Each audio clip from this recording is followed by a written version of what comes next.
شروع اللہ کے نام سے جو بڑا مہربان نہایت رحم والا ہے۔ اے محمد صلی اللہ علیہ وآلہ وسلم، مجاہد لوگ تم سے غنیمت کے مال کے بارے میں دریافت کرتے ہیں کہ کیا حکم ہے؟ کہہ دو کہ غنیمت خدا اور اس کے رسول کا مال ہے، تو خدا سے ڈرو اور آپس میں صلح رکھو، اور اگر ایمان رکھتے ہو تو خدا اور اس کے رسول کے حکم پر چلو۔ مومن تو وہ ہیں کہ جب خدا کا ذکر کیا جاتا ہے تو ان کے دل ڈر جاتے ہیں، اور جب انہیں اس کی آیتیں پڑھ کر سنائی جاتی ہیں تو ان کا ایمان اور بڑھ جاتا ہے،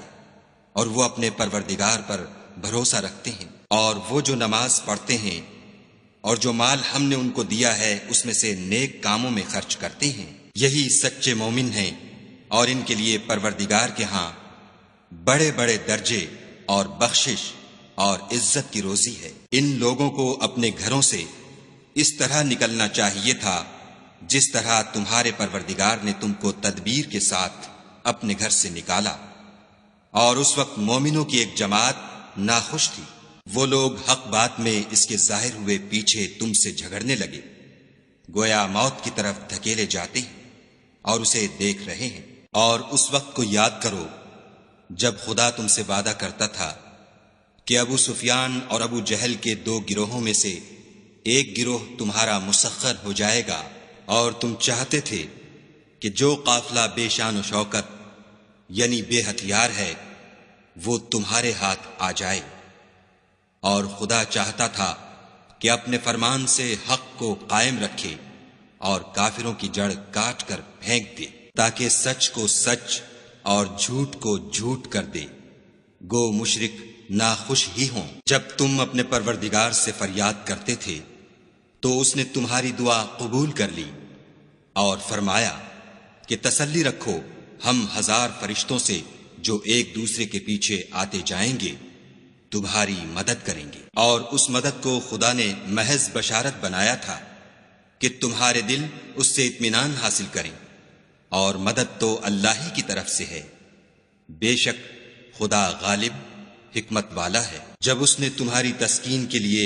اپنی طرف سے تمہیں نیند کی چادر اڑا دی اور تم پر آسمان سے پانی برسا دیا تاکہ تم کو اس سے نہلا کر پاک کر دے، اور شیطانی نجاست کو تم سے دور کر دے، اور اس لیے بھی کہ تمہارے دلوں کو مضبوط کر دے اور اس سے تمہارے پاؤں جمائے رکھے۔ جب تمہارا پروردگار فرشتوں کو ارشاد فرماتا تھا کہ میں تمہارے ساتھ ہوں، تم مومنوں کو تسلی دو کہ ثابت قدم رہیں، میں ابھی ابھی کافروں کے دلوں میں رعب و ہیبت ڈالے دیتا ہوں، تو ان کے سر مار کر اڑا دو اور ان کا پور پور مار کر توڑ دو۔ یہ سزا اس لیے دی گئی کہ انہوں نے خدا اور اس کے رسول کی مخالفت کی، اور جو شخص خدا اور اس کے رسول کی مخالفت کرتا ہے تو خدا بھی سخت عذاب دینے والا ہے۔ یہ مزہ تو یہاں چکھو اور یہ جانے رہو کہ کافروں کے لیے آخرت میں دوزخ کا عذاب بھی تیار ہے۔ اے اہل ایمان، جب میدان جنگ میں کفار سے تمہارا مقابلہ ہو تو ان سے پیٹھ نہ پھیرنا، اور جو شخص جنگ کے روز اس صورت کے سوا کہ لڑائی کے لیے کنارے کنارے چلے، یعنی حکمت عملی سے دشمن کو مارے یا اپنی فوج میں جا ملنا چاہے، ان سے پیٹھ پھیرے گا تو سمجھو کہ وہ خدا کے غضب میں گرفتار ہو گیا، اور اس کا ٹھکانہ دوزخ ہے، اور وہ بہت ہی بری جگہ ہے۔ تم لوگوں نے ان کفار کو قتل نہیں کیا بلکہ خدا نے انہیں قتل کیا، اور اے محمد صلی اللہ علیہ وآلہ وسلم، جس وقت تم نے کنکریاں پھینکی تھیں تو وہ تم نے نہیں پھینکی تھیں بلکہ اللہ نے پھینکی تھیں۔ اس سے یہ غرض تھی کہ مومنوں کو اپنے احسانوں سے اچھی طرح آزما لے، بے شک خدا سنتا جانتا ہے۔ بات یہ ہے، کچھ شک نہیں کہ خدا کافروں کی تدبیر کو کمزور کر دینے والا ہے۔ کافروں، اگر تم محمد صلی اللہ علیہ وآلہ وسلم پر فتح چاہتے ہو تو تمہارے پاس فتح آ چکی۔ دیکھو، اگر تم اپنے افعال سے باز آ جاؤ تو تمہارے حق میں بہتر ہے، اور اگر پھر نافرمانی کرو گے تو ہم بھی پھر تمہیں عذاب کریں گے، اور تمہاری جماعت خواہ کتنی ہی کثیر ہو تمہارے کچھ بھی کام نہ آئے گی، اور خدا تو مومنوں کے ساتھ ہے۔ اے ایمان والو، خدا اور اس کے رسول کے حکم پر چلو اور اس سے روگردانی نہ کرو، اور تم سنتے ہو، اور ان لوگوں جیسے نہ ہونا جو کہتے ہیں کہ ہم نے حکم خدا سن لیا مگر حقیقت میں نہیں سنتے۔ کچھ شک نہیں کہ خدا کے نزدیک تمام جانداروں سے بدتر بہرے گونگے ہیں جو کچھ نہیں سمجھتے، اور اگر خدا ان میں نیکی کا مادہ دیکھتا تو ان کو سننے کی توفیق بخشتا، اور اگر بغیر صلاحیت ہدایت کے سماعت دیتا تو وہ منہ پھیر کر بھاگ جاتے۔ مومنو، خدا اور اس کے رسول کا حکم قبول کرو، جبکہ رسول خدا تمہیں ایسے کام کے لیے بلاتے ہیں جو تم کو زندگی جاوداں بخشتا ہے، اور جان رکھو کہ خدا آدمی اور اس کے دل کے درمیان حائل ہو جاتا ہے، اور یہ بھی کہ تم سب اس کے روبرو جمع کیے جاؤ گے، اور اس فتنے سے ڈرو جو خصوصیت کے ساتھ انہی لوگوں پر واقع نہ ہوگا جو تم میں گناہ گار ہیں، اور جان رکھو کہ خدا سخت عذاب دینے والا ہے۔ اور اس وقت کو یاد کرو جب تم زمین مکہ میں قلیل اور ضعیف سمجھے جاتے تھے اور ڈرتے رہتے تھے کہ لوگ تمہیں اڑا نہ لے جائیں، یعنی بے خانما نہ کر دیں، تو اس نے تم کو جگہ دی اور اپنی مدد سے تم کو تقویت بخشی اور پاکیزہ چیزیں کھانے کو دیں تاکہ اس کا شکر کرو۔ اے ایمان والو، نہ تو خدا اور رسول کی امانت میں خیانت کرو اور نہ اپنی امانتوں میں خیانت کرو، اور تم ان باتوں کو جانتے ہو، اور جان رکھو کہ تمہارا مال اور اولاد بڑی آزمائش ہے، اور یہ کہ خدا کے پاس نیکیوں کا بڑا ثواب ہے۔ مومنو، اگر تم خدا سے ڈرو گے تو وہ تمہارے لیے امر فارغ پیدا کر دے گا، یعنی تم کو ممتاز کر دے گا اور تمہارے گناہ مٹا دے گا اور تمہیں بخش دے گا، اور خدا بڑے فضل والا ہے۔ اور اے محمد صلی اللہ علیہ وآلہ وسلم، اس وقت کو یاد کرو جب کافر لوگ تمہارے بارے میں چال چل رہے تھے کہ تم کو قید کر دیں یا جان سے مار دیں یا وطن سے نکال دیں، تو ادھر تو وہ چال چل رہے تھے اور ادھر خدا چال چل رہا تھا، اور خدا سب سے بہتر چال چلنے والا ہے۔ اور جب ان کو ہماری آیتیں پڑھ کر سنائی جاتی ہیں تو کہتے ہیں یہ کلام ہم نے سن لیا ہے، اگر ہم چاہیں تو اسی طرح کا کلام ہم بھی کہہ دیں، اور یہ ہے ہی کیا، صرف اگلے لوگوں کی حکایتیں ہیں۔ اور جب انہوں نے کہا کہ اے خدا، اگر یہ قرآن تیری طرف سے برحق ہے تو ہم پر آسمان سے پتھر برسا یا کوئی اور تکلیف دینے والا عذاب بھیج۔ اور خدا ایسا نہ تھا کہ جب تک تم ان میں تھے انہیں عذاب دیتا، اور نہ ایسا تھا کہ وہ بخشش مانگے اور انہیں عذاب دے۔ اور اب ان کے لیے کون سی وجہ ہے کہ وہ انہیں عذاب نہ دے، جبکہ وہ مسجد محترم میں نماز پڑھنے سے روکتے ہیں، اور وہ اس مسجد کے متولی بھی نہیں ہیں، اس کے متولی تو صرف پرہیزگار ہیں، لیکن ان میں کے اکثر نہیں جانتے۔ اور ان لوگوں کی نماز خانہ کعبہ کے پاس سیٹیاں اور تالیاں بجانے کے سوا کچھ نہ تھی، تو تم جو کفر کرتے تھے اب اس کے بدلے عذاب کا مزہ چکھو۔ جو لوگ کافر ہیں اپنا مال خرچ کرتے ہیں کہ لوگوں کو خدا کے رستے سے روکیں، سو ابھی اور خرچ کریں گے، مگر آخر وہ خرچ کرنا ان کے لیے موجب افسوس ہوگا، اور وہ مغلوب ہو جائیں گے، اور کافر لوگ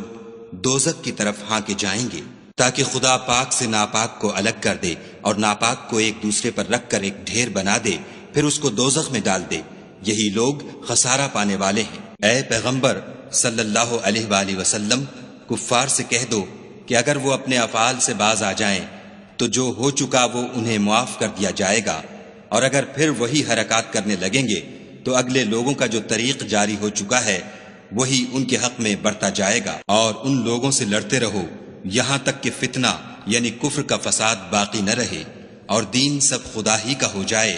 اور اگر باز آ جائیں تو خدا ان کے کاموں کو دیکھ رہا ہے، اور اگر روگردانی کریں تو جان رکھو کہ خدا تمہارا حمایتی ہے، اور وہ خوب حمایتی اور خوب مددگار ہے۔ اور جان رکھو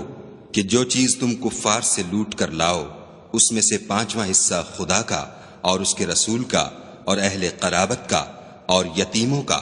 اور محتاجوں کا اور مسافروں کا ہے۔ اگر تم خدا پر اور اس نصرت پر ایمان رکھتے ہو جو حق و باطل میں فرق کرنے کے دن یعنی جنگ بدر میں، جس دن دونوں فوجوں میں مٹھ بھیڑ ہو گئی، اپنے بندے محمد صلی اللہ علیہ وآلہ وسلم پر نازل فرمائی، اور خدا ہر چیز پر قادر ہے۔ جس وقت تم مدینے سے قریب کے ناکے پر تھے اور کافر بعید کے ناکے پر، اور قافلہ تم سے نیچے اتر گیا تھا، اور اگر تم جنگ کے لیے آپس میں قرارداد کر لیتے تو وقت معین پر جمع ہونے میں تقدیم و تاخیر ہو جاتی، لیکن خدا کو منظور تھا کہ جو کام ہو کر رہنے والا تھا اسے کر ہی ڈالے، تاکہ جو مرے بصیرت پر یعنی یقین جان کر مرے، اور جو جیتا رہے وہ بھی بصیرت پر یعنی حق پہچان کر جیتا رہے، اور کچھ شک نہیں کہ خدا سنتا جانتا ہے۔ اس وقت خدا نے تمہیں خواب میں کافروں کو تھوڑی تعداد میں دکھایا، اور اگر بہت کر کے دکھاتا تو تم لوگ جی چھوڑ دیتے، اور جو کام درپیش تھا اس میں جھگڑنے لگتے، لیکن خدا نے تمہیں اس سے بچا لیا، بے شک وہ سینوں کی باتوں تک سے واقف ہے۔ اور اس وقت جب تم ایک دوسرے کے مقابل ہوئے تو کافروں کو تمہاری نظروں میں تھوڑا کر کے دکھاتا تھا، اور تم کو ان کی نگاہوں میں تھوڑا کر کے دکھاتا تھا، تاکہ خدا کو جو کام کرنا منظور تھا اسے کر ڈالے، اور سب کاموں کا رجوع خدا ہی کی طرف ہے۔ مومنوں، جب کفار کی کسی جماعت سے تمہارا مقابلہ ہو تو ثابت قدم رہو،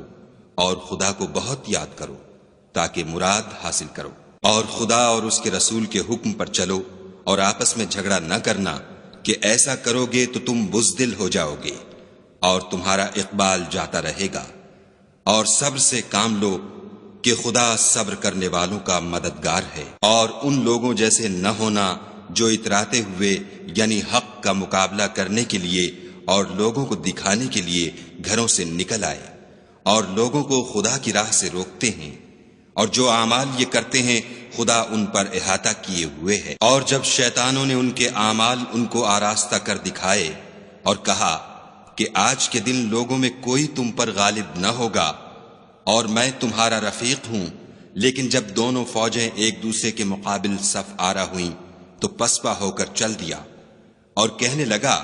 کہ مجھے تم سے کوئی واسطہ نہیں، میں تو ایسی چیزیں دیکھ رہا ہوں جو تم نہیں دیکھ سکتے، مجھے تو خدا سے ڈر لگتا ہے، اور خدا سخت عذاب کرنے والا ہے۔ اس وقت منافق اور کافر جن کے دلوں میں مرض تھا کہتے تھے کہ ان لوگوں کو ان کے دین نے مغرور کر رکھا ہے، اور جو شخص خدا پر بھروسہ رکھتا ہے تو خدا غالب حکمت والا ہے۔ اور کاش تم اس وقت کی کیفیت دیکھو جب فرشتے کافروں کی جانیں نکالتے ہیں، ان کے منہوں اور پیٹھوں پر کوڑے اور ہتھوڑے وغیرہ مارتے ہیں اور کہتے ہیں کہ اب عذاب آتش کا مزہ چکھو، یہ ان اعمال کی سزا ہے جو تمہارے ہاتھوں نے آگے بھیجے ہیں، اور یہ جان رکھو کہ خدا بندوں پر ظلم نہیں کرتا۔ جیسا حال فرعونیوں اور ان سے پہلے لوگوں کا ہوا تھا ویسا ہی ان کا ہوا کہ انہوں نے خدا کی آیتوں سے کفر کیا تو خدا نے ان کے گناہوں کی سزا میں ان کو پکڑ لیا، بے شک خدا زبردست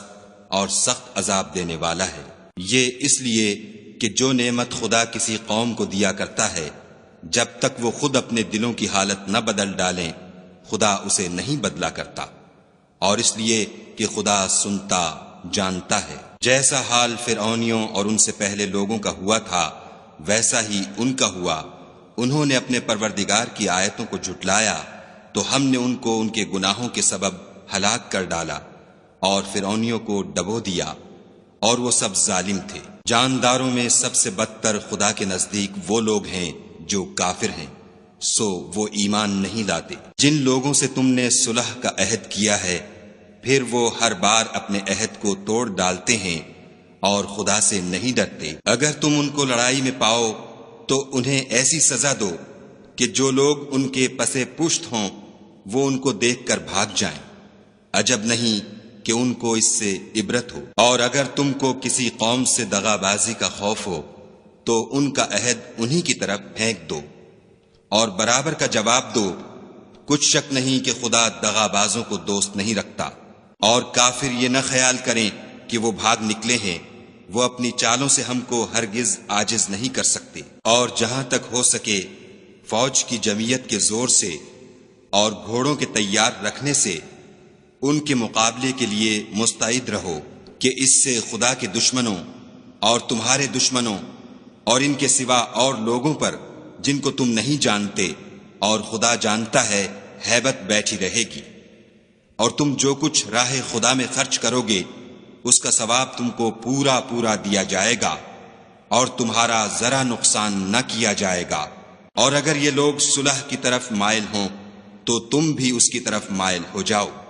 اور خدا پر بھروسہ رکھو، کچھ شک نہیں کہ وہ سب کچھ سنتا اور جانتا ہے۔ اور اگر یہ چاہیں کہ تم کو فریب دیں تو خدا تمہیں کفایت کرے گا، وہی تو ہے جس نے تم کو اپنی مدد سے اور مسلمانوں کی جمعیت سے تقویت بخشی اور ان کے دلوں میں الفت پیدا کر دی، اور اگر تم دنیا بھر کی دولت خرچ کرتے تب بھی ان کے دلوں میں الفت پیدا نہ کر سکتے، مگر خدا ہی نے ان میں الفت ڈال دی، بے شک وہ زبردست اور حکمت والا ہے۔ اے نبی، خدا تم کو اور مومنوں کو جو تمہارے پیرو ہیں کافی ہے۔ اے نبی، مسلمانوں کو جہاد کی ترغیب دو، اگر تم میں 20 آدمی ثابت قدم رہنے والے ہوں گے تو 200 کافروں پر غالب رہیں گے، اور اگر 100 ایسے ہوں گے تو 1000 پر غالب رہیں گے، اس لیے کہ کافر ایسے لوگ ہیں کہ کچھ بھی سمجھ نہیں رکھتے۔ اب خدا نے تم پر سے بوجھ ہلکا کر دیا اور معلوم کر لیا کہ ابھی تم میں کسی قدر کمزوری ہے، بس اگر تم میں 100 ثابت قدم رہنے والے ہوں گے تو 200 پر غالب رہیں گے، اور اگر 1000 ہوں گے تو خدا کے حکم سے 2000 پر غالب رہیں گے، اور خدا ثابت قدم رہنے والوں کا مددگار ہے۔ پیغمبر کو شایع نہیں کہ اس کے قبضے میں قیدی رہیں جب تک کافروں کو قتل کر کے زمین میں کثرت سے خون نہ بہا دے۔ تم لوگ دنیا کے مال کے طالب ہو اور خدا آخرت کی بھلائی چاہتا ہے، اور خدا غالب حکمت والا ہے۔ اگر خدا کا حکم پہلے نہ ہو چکا ہوتا تو جو فدیہ تم نے لیا ہے اس کے بدلے تم پر بڑا عذاب نازل ہوتا۔ تو جو مال غنیمت تمہیں ملا ہے اسے کھاؤ کہ وہ تمہارے لیے حلال طیب ہے، اور خدا سے ڈرتے رہو، بے شک خدا بخشنے والا مہربان ہے۔ اے پیغمبر، جو قیدی تمہارے ہاتھ میں گرفتار ہیں ان سے کہہ دو کہ اگر خدا تمہارے دلوں میں نیکی معلوم کرے گا تو جو مال تم سے چھن گیا ہے اس سے بہتر تمہیں عنایت فرمائے گا، اور تمہارے گناہ بھی معاف کر دے گا، اور خدا بخشنے والا مہربان ہے۔ اور اگر یہ لوگ تم سے دغا کرنا چاہیں گے تو یہ پہلے ہی خدا سے دغا کر چکے ہیں، تو اس نے ان کو تمہارے قبضے میں کر دیا، اور خدا دانا حکمت والا ہے۔ جو لوگ ایمان لائے اور وطن سے ہجرت کر گئے اور خدا کی راہ میں اپنے مال اور جان سے لڑے وہ، اور جنہوں نے ہجرت کرنے والوں کو جگہ دی اور ان کی مدد کی وہ آپس میں ایک دوسرے کے رفیق ہیں۔ اور جو لوگ ایمان تو لے آئے لیکن ہجرت نہیں کی تو جب تک وہ ہجرت نہ کریں تم کو ان کی رفاقت سے کچھ سروکار نہیں، اور اگر وہ تم سے دین کے معاملات میں مدد طلب کریں تو تم کو مدد کرنی لازم ہے، مگر ان لوگوں کے مقابلے میں